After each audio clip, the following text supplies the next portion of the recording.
بسم الله الرحمن الرحيم.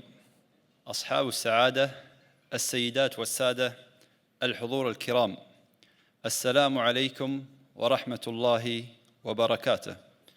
يسر جامعة محمد بن زايد للعلوم الإنسانية أن ترحب بكم أجمل ترحيب، ويسعدها أن تستضيف الأستاذ الدكتور شهزاد بشير، عميد معهد جامعة الاغا خان لدراسة الحضارات الإسلامية.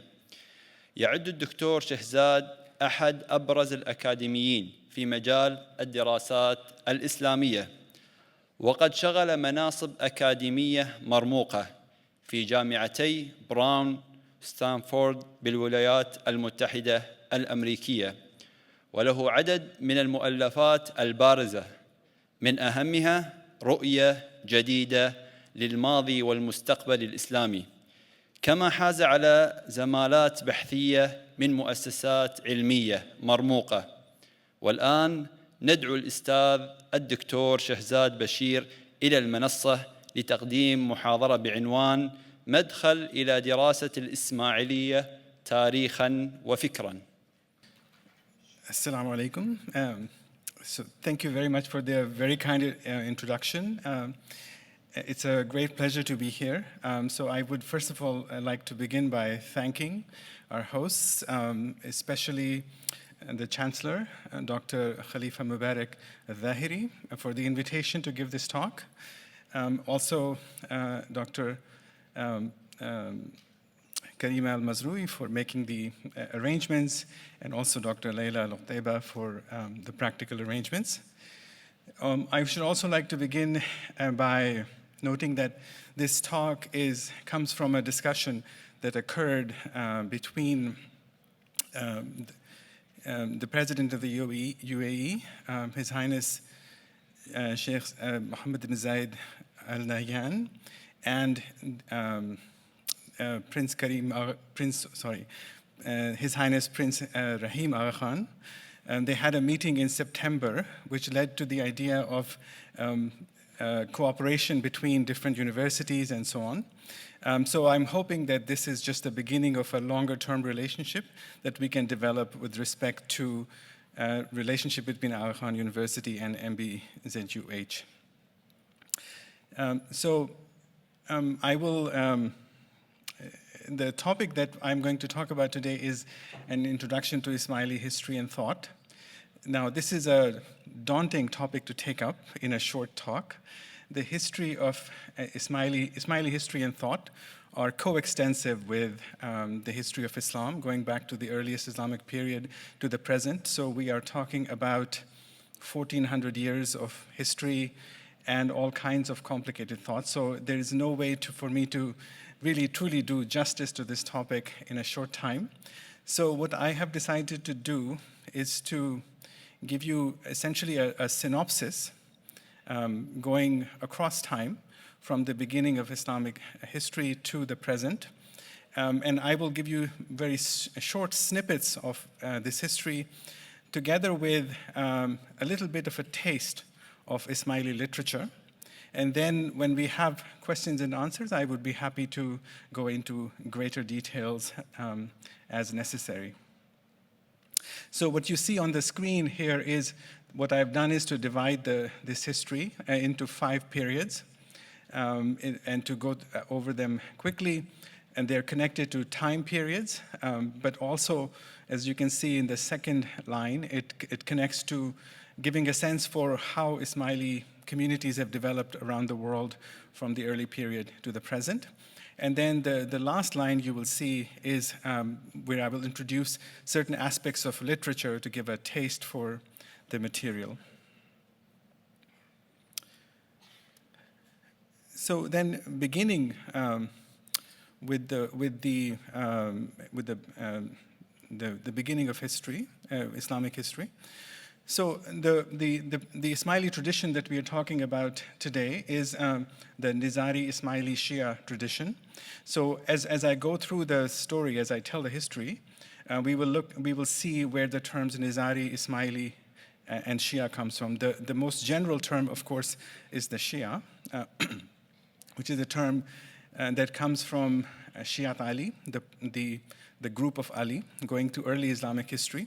So this is a community that goes back to the authority of the Imam Ali after the death of the Prophet, peace be upon him. In the beginning part of Islamic history, there is this idea that there is a specific knowledge that was transmitted from the Prophet, peace be upon him, to his successors, especially his son-in-law and cousin, Imam Ali, who is the first Imam for the Shia community. Now, after him, this knowledge and this authority transmits along a genealogical line from Ali to his sons Hassan and Hussein, who are alive at the same time, and they are imams in various ways. After that, we have Imam Zain al-Abidin and Muhammad al-Baqir. So we have these 5 imams, and after that comes the Imam Ja'far al-Sadiq, who is especially important for the development of Shia intellectual history because of his various explanations that he provided. Now, after the death of Imam Ja'far al-Sadiq, there is essentially a difference of opinion between who succeeds. His son, Ismail ibn Ja'far, is designated as the next Imam, and we have variant reports about what happens after that.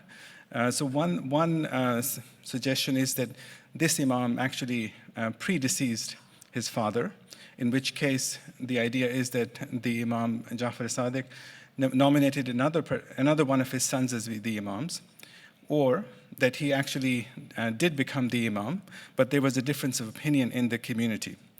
But this is important simply because it explains the term Ismaili. So from here on, it's the people who follow Ismail ibn Ja'far as the Imam who become the Ismaili Shia. The term Nizari will come in later, as I will explain. Now, after the Imam Ismail ibn Ja'far, we go to his son, Muhammad ibn Ismail.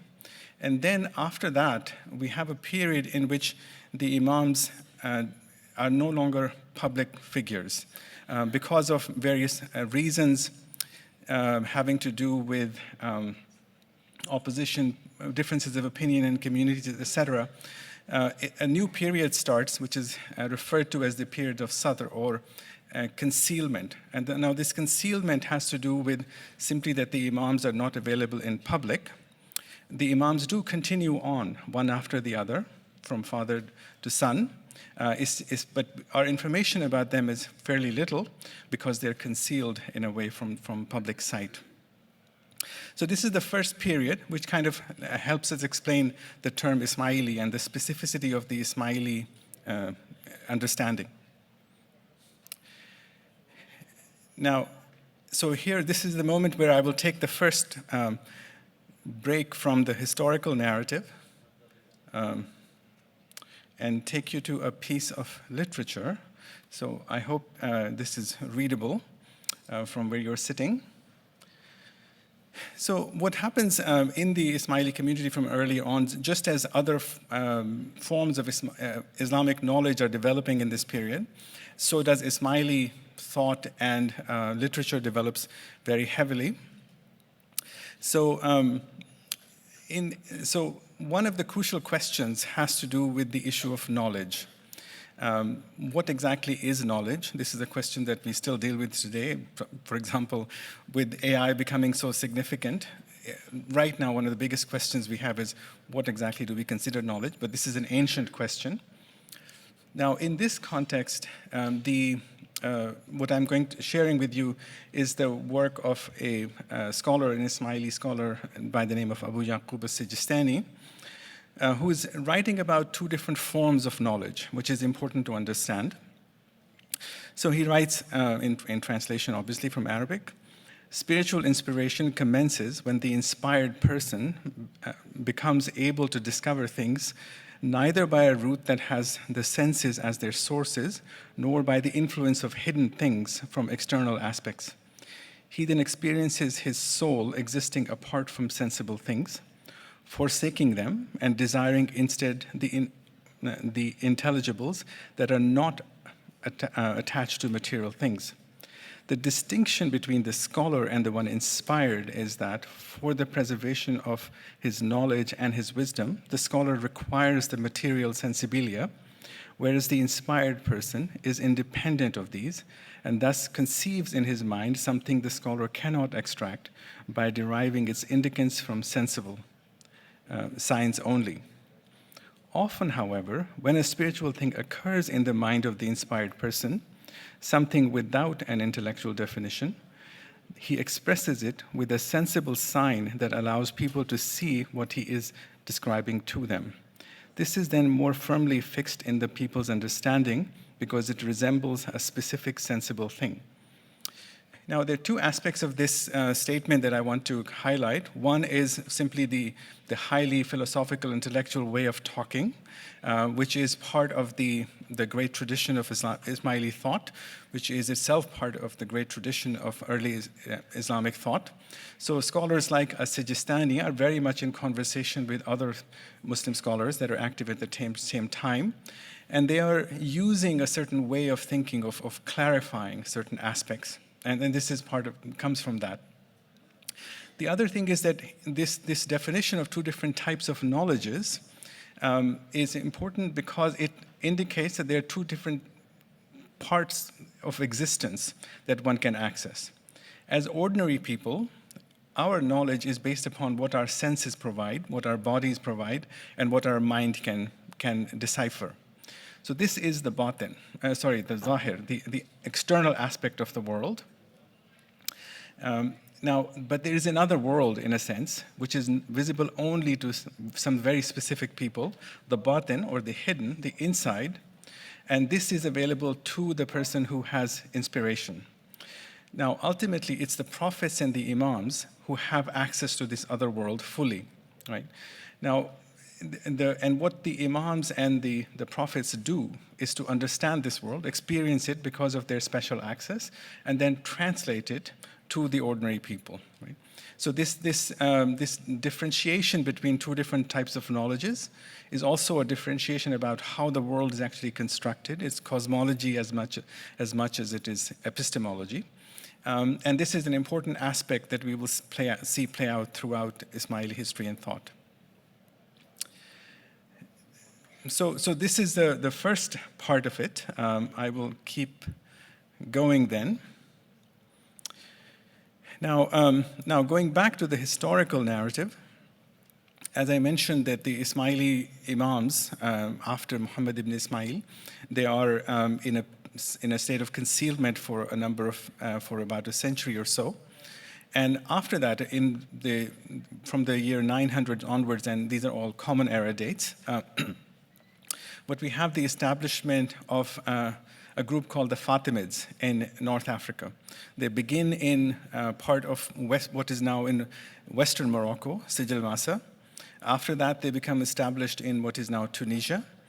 And eventually, the most important thing that happens is in 969, they become established in Cairo, in Egypt. Now, this is important. The name of the city, Cairo, Al-Qahira, comes from the city Victorious, which is an Ismaili city. At the same time, when the city is founded, there's a new university that is founded in Al-Qahira, Al-Azhar, which continues, of course, to the present. So this is an Ismaili institution in its origins, founded by the early Fatimids.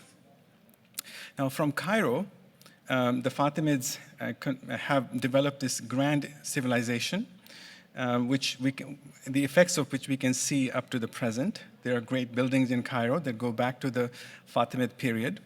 They also are extended beyond the confines of Egypt into the Mediterranean, but also they have people who are going and conveying the message that they have towards other parts of wherever Muslims live. So there are developments of Ismaili communities in Iran, in Central Asia, in one specific place in South Asia, in the Multan region, in what is now Pakistan as well. So the Fatimids are this grand culture, which is often thought of as the early golden age of Ismailism. And it's one of the most important aspects of Fatimid civilization, so to speak, is an emphasis on philosophy, ethics, and knowledge. This we can see in the development of the University of Al-Azhar, but also much, much more broadly, philosophical training becomes a very important aspect of this. Now, when the Fatimids are in Cairo and in Egypt, they live among people of many different religions. Majority of the population of Egypt at the time is actually still Christian.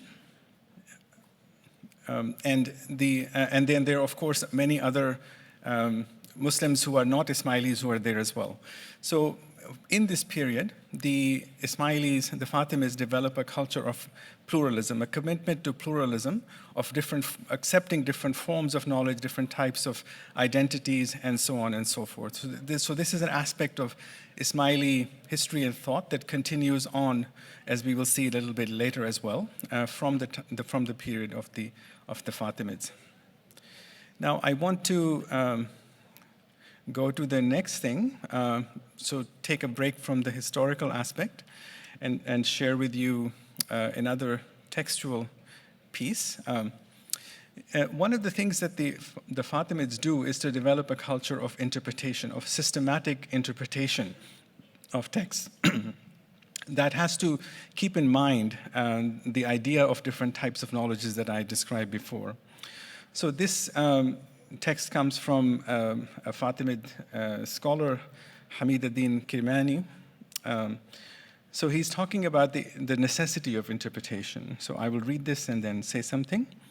There is no way to comprehend what is unseen and not subject to sensation other than by means of an expression for it.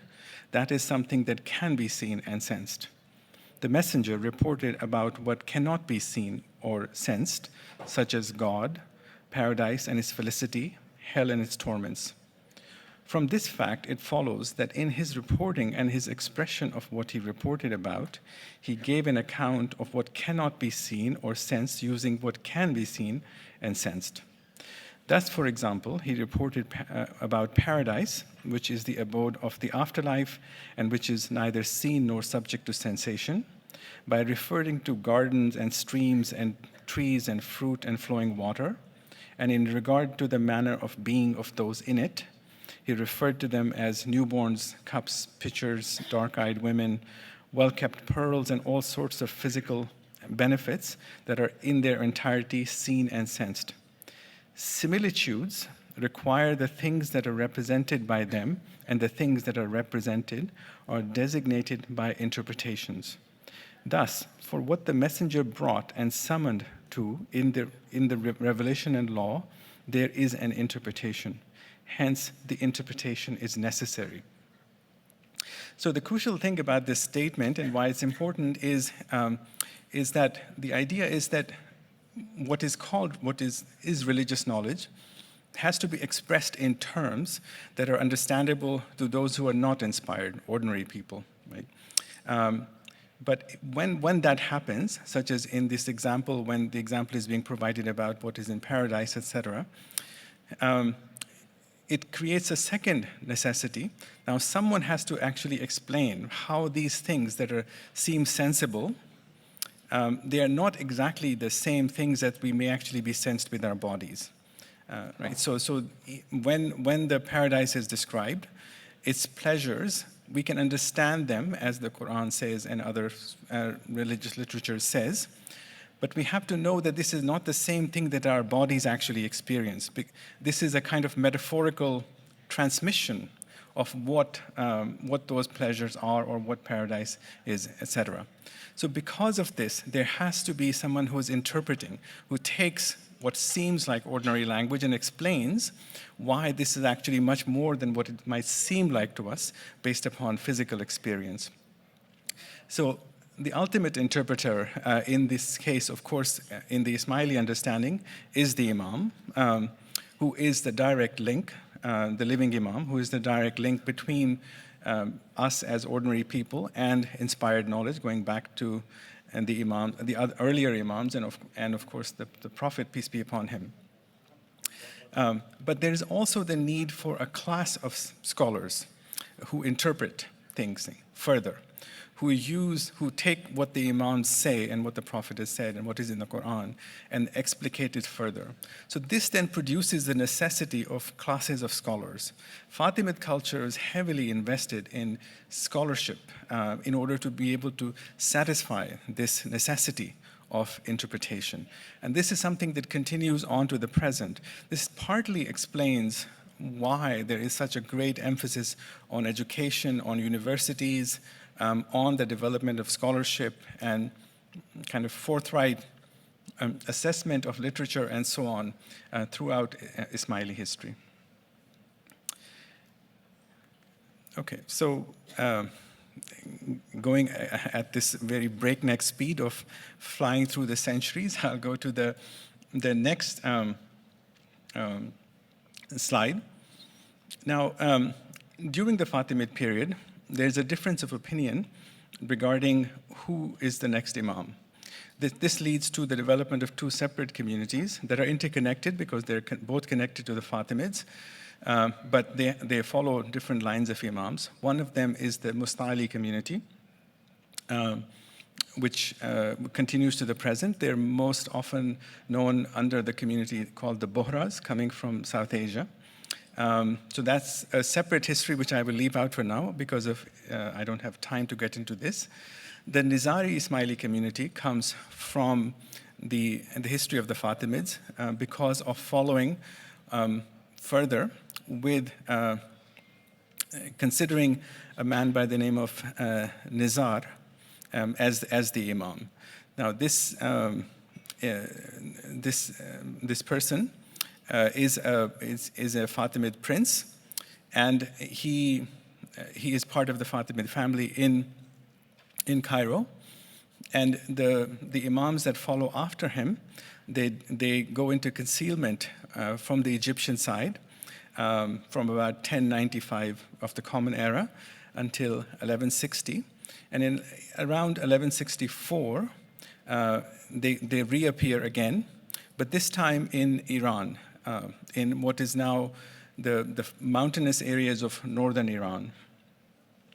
There is a very famous place, a fortress called Alamut, where the Imams reappear, especially this Imam by the name of Hassan II. And from here we have another period of Imams being present in public sight.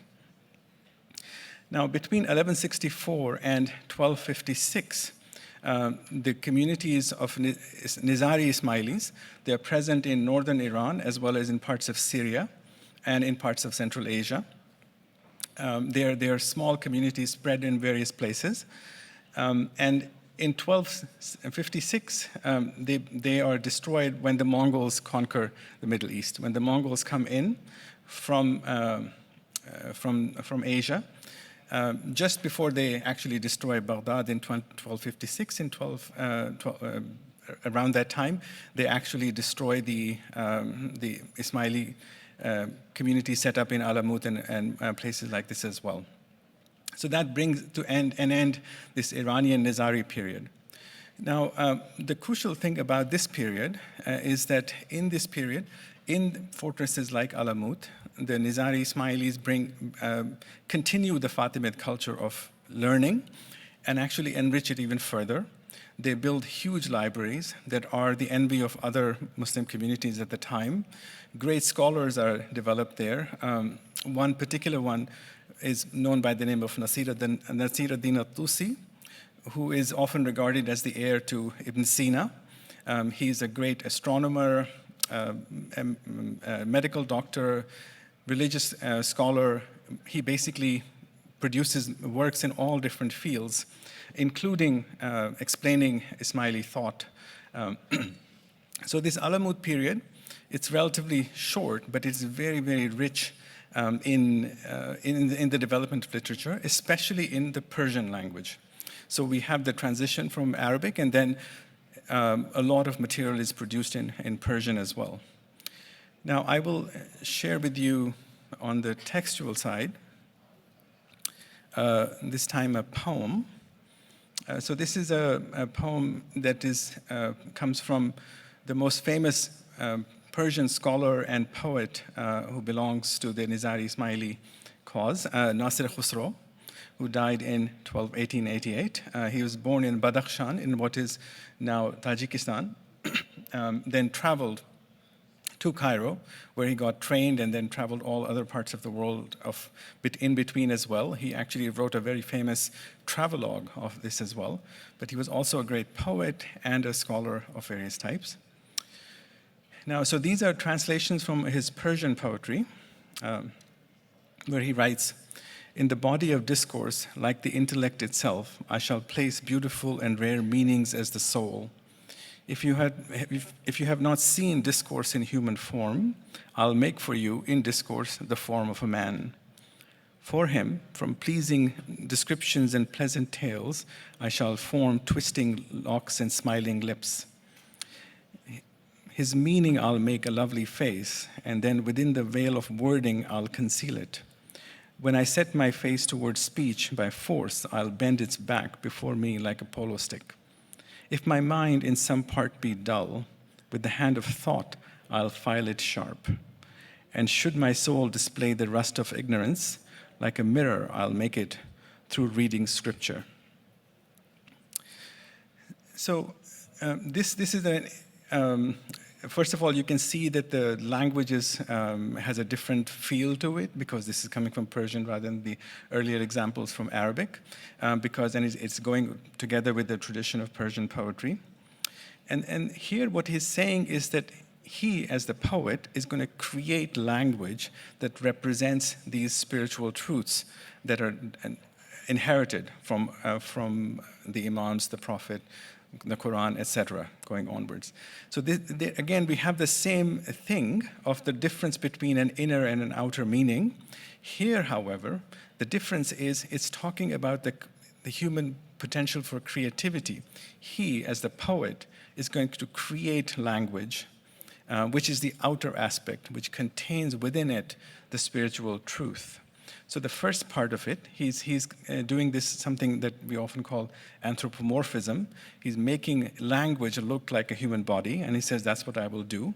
And it's his genius as a poet that he can do this. But at the end, as you can see, he's very careful to say that this ingenuity or this creativity is ultimately driven by his understanding of the spiritual truths that are coming from his learning, etc., and so on. That he has to both sharpen his mind, so intellectually, philosophically, he has to be very sharp, and then he has to take the truth as come from scripture and other sources, right?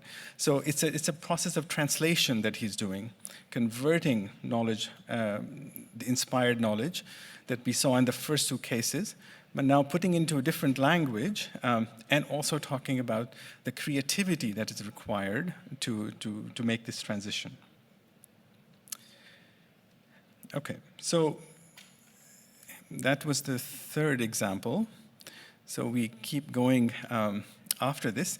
So after the destruction of the fortresses like Alamut, etc., when the Mongols destroy much of what was there when they invaded the Middle East, for the next 500 years or so, we have relatively little information about the Ismaili communities and their imams, in part just because of the general challenges that pertain to all Muslim communities in this period. So we have essentially a period of concealment in which we do know here and there, we do have reports about the imams, but for the most part, they're not prominent figures except in local circumstances. They remain situated in the Iranian world. But the crucial thing in this period is that the Ismaili community, there's a massive new Ismaili community that develops in the Indian subcontinent. We have some idea that there were Indian Ismailis even before this period, but this is the period where we see, we start to get the production of Ismaili literature in Indian languages. Now, this is, our historical knowledge of this period is, even on the Indian side, is relatively little, But symptomatically, we actually do know that there is rapid development of large communities because of the amount of literature that we have available. Now, some of this literature, not all, but some of the most important of this literature is known by the term Gyanan. Now, Gyanan, as an Indic word, comes from a Sanskrit word, jnana, which means inspired knowledge. It's a fairly direct equivalent of the knowledge, inspired knowledge that we see in the other quotations that I've given you. And as in the case of Arabic and Persian, in Sanskrit too, there's a distinction between knowledge that is gotten from the senses and knowledge that is inspired, that is, in a way, otherworldly. So this is the use of this word for this literature tells us about the fact of translation now going into the Indian sphere. Now, this literature is, again, massive, and it develops over many centuries. So I'll give you a small taste of that. So this is, again, a translation, part of a translation of a Gyanan by a man by the name of Pir Hassan Kabir ad-Din, who died around the year 1470. Now, he is known as the Pir. Pirs are, in the Indian context, they are essentially they are intermediaries for the imams. The imams are based in Iran, but in the Indian world, they're religious leaders called the Pirs, who lead the community, but they also translate the religious thought and other types of instructions coming from the imam for the local audience. So this text comes from a language that we might today call somewhere between Sindhi and Gujarati. It's often referred to as Hindavi, but in Hindavi in this period in the Indian world means many different languages. But it is very much an Indian idiom. Now, here we get a different flavor, a different type of sense. So I will read it and I will explain a little bit. A high and lofty fortress beneath which flows a river. I am a tiny fish adrift in the river. O my Lord, come and rescue me. I am tormented without the vision of you, O my beloved, O my husband, come home. Although the devotee forgot to worship you, yet, my beloved, show me your face. I am in a fragrant little room of incense and sandalwood, whose doors are built with good deeds, but closed shut with the locks of love. O Lord, come and open them. Alas, I am imprisoned in the cage of family attachments. Only a few can truly understand the agony of my body. O Lord, come and soothe my anguish. Please do not be so angry. My Lord, grant me your vision. This is the humble plea of Pir Hassan Shah. O my Lord, come and rescue me. Now here we have a similar kind of idea of there are two different worlds. One is the world in which the Pir himself, the speaker, is based, and he's looking to God, to the beloved, and addressing the beloved directly. So this is a different type of literature than the earlier ones because it's actually a supplication. It's a prayer. It's a dua.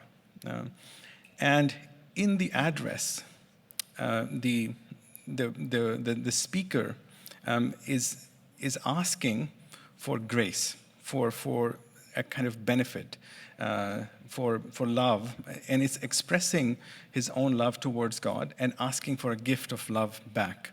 So this is devotional literature, which is different than intellect alone or good deeds alone.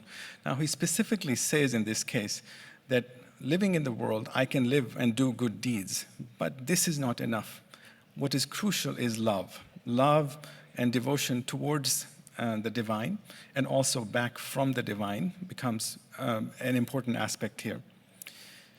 Now, one of the things about this type of literature is that so on the one side, if we see as an individual talking, it's the poet who is saying this, and also it can be someone who reads it, can take up the voice of the poet. But this literature is also used communally. People say together. So this literature is the formation, it's the basis of the formation of Ismaili communities throughout South Asia in specific. There's similar literature in Central Asia, in Iran, in Syria as well. So it's not something specific to South Asia, but it's a type of literature that is very important to understand the bond between the community, their leaders, and the imam, and the living imam who's present. Okay, so now we have, this is the end of the third part. I will go to the next one.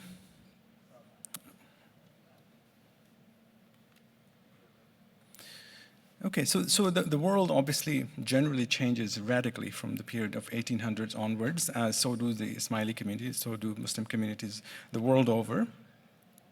So in the early 19th century, we have the Nizari Ismaili imams become available in the public again.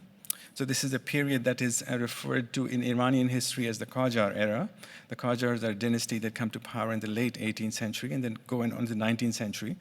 In the first half of the 19th century, the imam, who is now given the title Aga Khan, and the first Aga Khan is active in the Iranian world and actually develops a marriage alliance with the ruling house at the time, the Qajars. Now, this Aga Khan is based in Iran, but most of the followers at this time of the Nizari Ismaili community are in India. So there's a lot of traffic back and forth. People go on pilgrimages to Iran to visit the imam, and the imam sends all kinds of instructions to his followers in India as well. Ultimately, the Aga Khan, the first Aga Khan, moves from Iran to Mumbai, to India, in 1846. Now, this has to do partly because Mumbai is developing, also called Bombay, developing very fast at this time as a new metropolitan city under the British colonial rule. And there's a lot of economic opportunity, but also it's the administrative center of central Western India at the time. So the Aga Khan comes here and he becomes a prominent personality in this world. He's succeeded by his son, the Aga Khan II, who passes away relatively soon. The crucial figure in this history, in the Indian part, is the first Aga Khan's grandson, the third Aga Khan, Sir Sultan Muhammad Shah, who died in 1957. So he becomes the leader of the community at a fairly young age, and then he undertakes modernization of the community, which is exactly in tandem with modernization going on in all different aspects of Muslims and other cultures in this period in India as well as elsewhere.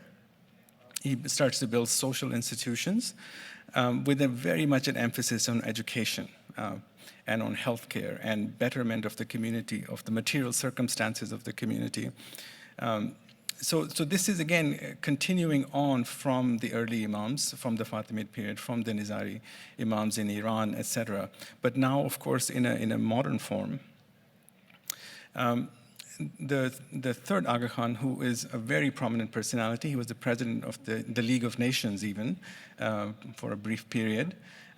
So he becomes not just an Indian figure, which he is, but he also becomes a global figure through his various activities. So his legacy is then passed on to Aga Khan IV, His Highness Prince Karim Aga Khan in 1957, who was chosen as the imam while he was a college student in the United States.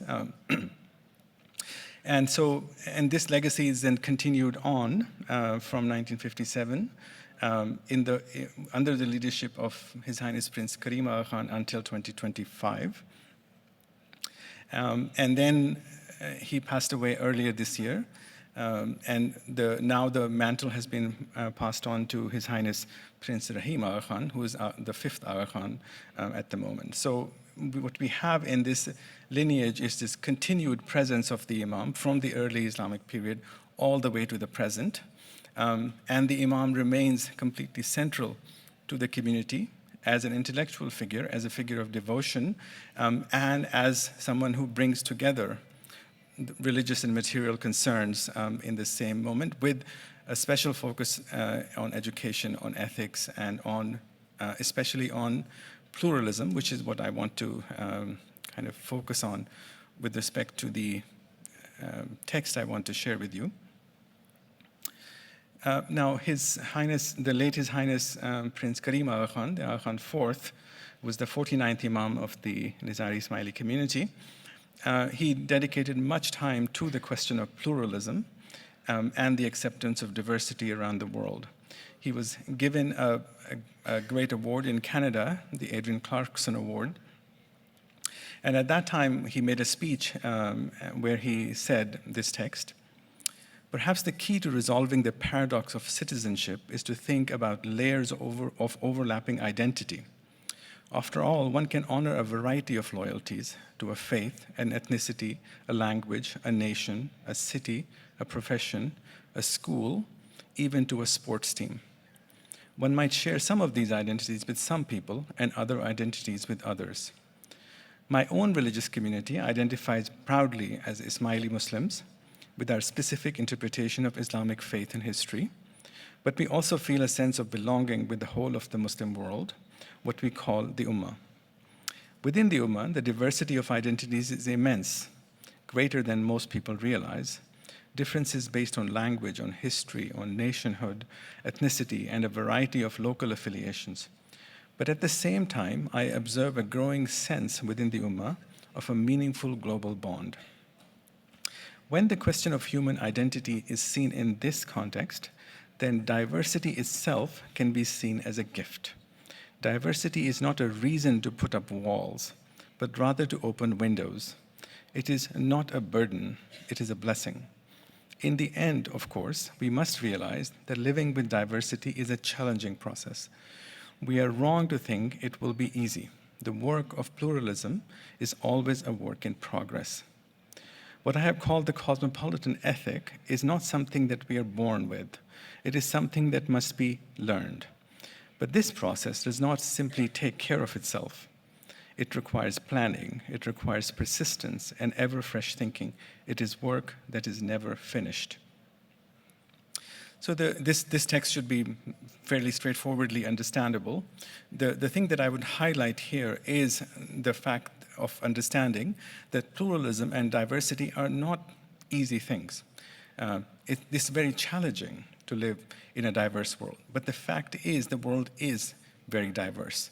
So we must find ways of accommodating diversity, of pluralism, of being inventive about it, of being self-conscious about creating a pluralist world. Now, part of this commitment is reflected in His Highness's patronage of the Global Center for Pluralism, which is built together with the Government of Canada. And this is a photograph coming from the inauguration of the new headquarters of this center in 2017, where the late His Highness also talked about this as well. So the crucial issue here is the commitment to building institutions that actually strive towards making pathways for pluralist understandings of the world, and to understand that this is hard work, and there's precisely because it's hard work that it requires institutions and it requires constant effort. Now, I want to share with you one of the ways in which this work has been done, in addition to the Global Center for Pluralism in Ottawa, is the Aga Khan University, which I represent. So the Aga Khan University was founded in 1983. It's a very unique institution because it exists in 6 countries on 3 continents, Asia, Africa, and Europe. It was built this way. It wasn't just expanded. So this is, again, because it's accommodating the fact of pluralism. It covers knowledge in all different fields, from medicine to nursing to education to arts and sciences. to the study of Muslim civilizations, which is the institution that I lead in London, and towards a commitment towards improving the quality of life around the world, but especially in places where that matter most from an Islamic perspective. So Muslim communities, wherever they may be, and then building institutions in Asia, Africa, and in Europe as well, that do the work of pluralist understanding of building these institutions and so on and so forth. So the university is now 42 years old. It has expanded greatly in different parts, and it continues on its journey as a research-based institution. It wishes very much to be seen as other great research-based institutions that mostly we know from Europe and the Americas and East Asia. But the idea is that this university competes at the same level and is fundamentally focused on the question of knowledge, understood from a pluralist perspective.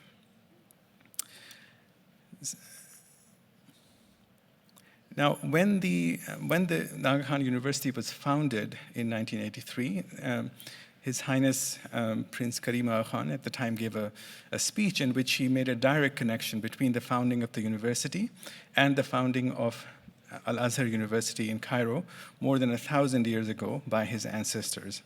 So that is the continuity part of the Ismaili tradition and its dedication to knowledge going back more than 1,000 years. But then within that, we also have all kinds of transitions and transformations as times have changed. So I will end with just bringing up back this slide that I shared with you in the beginning, showing the phases and also the different types of literature that I've shared with you to give you a slight taste of Ismaili thought. And with that, I will stop. Thank you.